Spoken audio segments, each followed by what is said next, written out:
জি।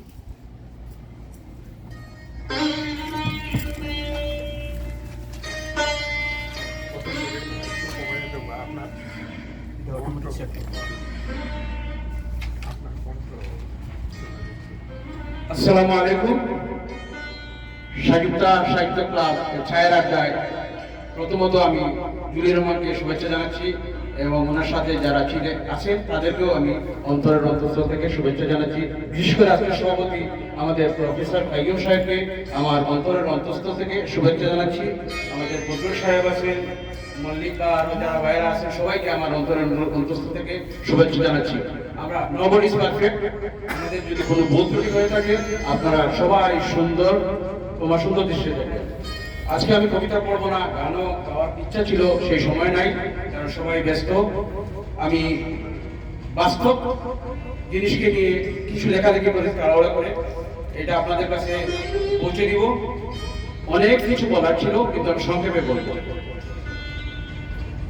শ্রোতা বন্ধুরা, আজ অত্যন্ত দুঃখ ভারাক্রান্ত মন নিয়ে অশ্রু ভেজা চোখে আমার অব্যক্ত কিছু না বলা কথা আজকে শোনাবো। এক বাস্তব জীবনের গল্প। গল্প বলতে এত বড় হবে না, ছোট গল্প বলবো। গল্পটি এক অবহেলিত মায়ের গল্প। বাংলাদেশে ঢাকা জেলার এক সুশিক্ষিত ভদ্র নম্র মায়ের ছিল 3টি ছেলে, 1টি মেয়ে।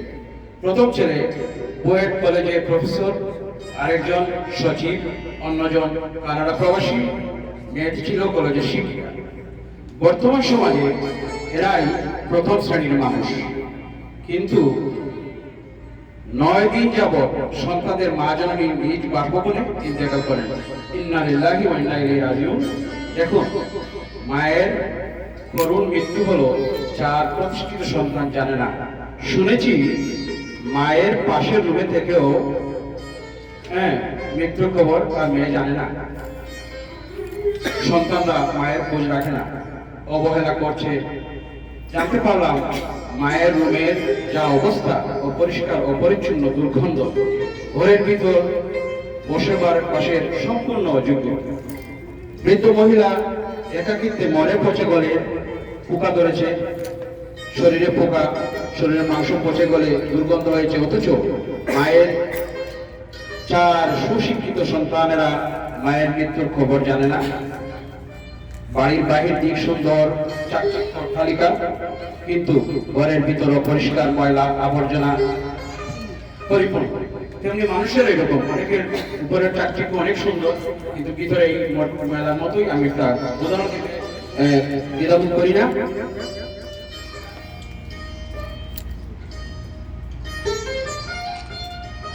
দুঃখিনী মায়ের এই মর্মান্তিক মৃত্যু প্রবাসী কবির হৃদয়ে দাগ কাটেছে। এমনকি গোটা বাংলাদেশের মানুষকে প্রশ্নবিদ্ধ করেছে, মানবতা কোথায়? মানবতা লঙ্ঘিত হয়েছে।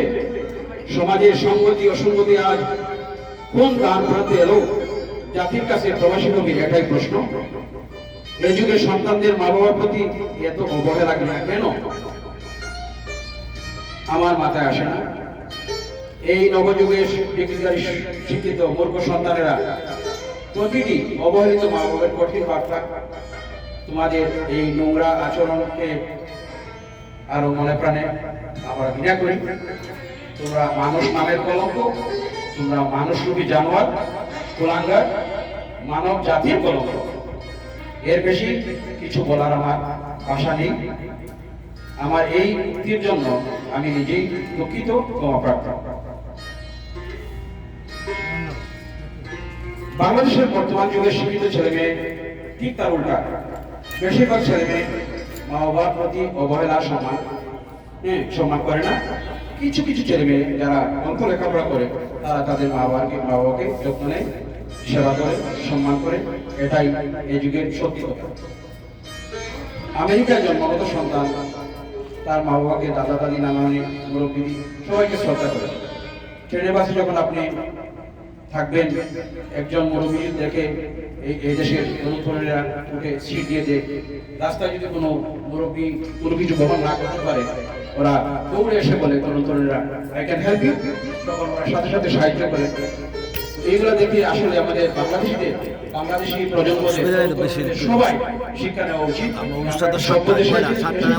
সভ্যতা শিখবো তো এখনই চলে আসে, আগেই চলে আসে। শিখাবো, আমরা সবাই সভ্য হবো। আমরা 5টা তো থাকলে অসুবিধা নেই তো, 8-10-15 মিনিট 20 মিনিট।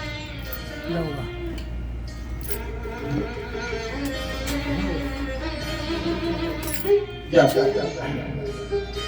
আমার অনুরোধ থাকবে সকল বাংলাদেশি তরুণ তরুণীদের কাছে, আপনারা আপনাদের মা বাবাকে সম্মান করুন, সেবা করুন, যত্ন নিন, মা বাবাকে হাসি খুশি রাখুন। প্রতিদানে মা বাবার দোয়ায় আপনারা দুনিয়া আখিরাত জান্নাত পাবেন, 100% গ্যারান্টি। আমাদের প্রিয় নবী সাল্লাল্লাহু আলাইহি ওয়াসাল্লাম বলেছেন, মা বাবা হলেন সন্তানের জন্য জান্নাতের দরজা। এই প্রতিটি সন্তানদের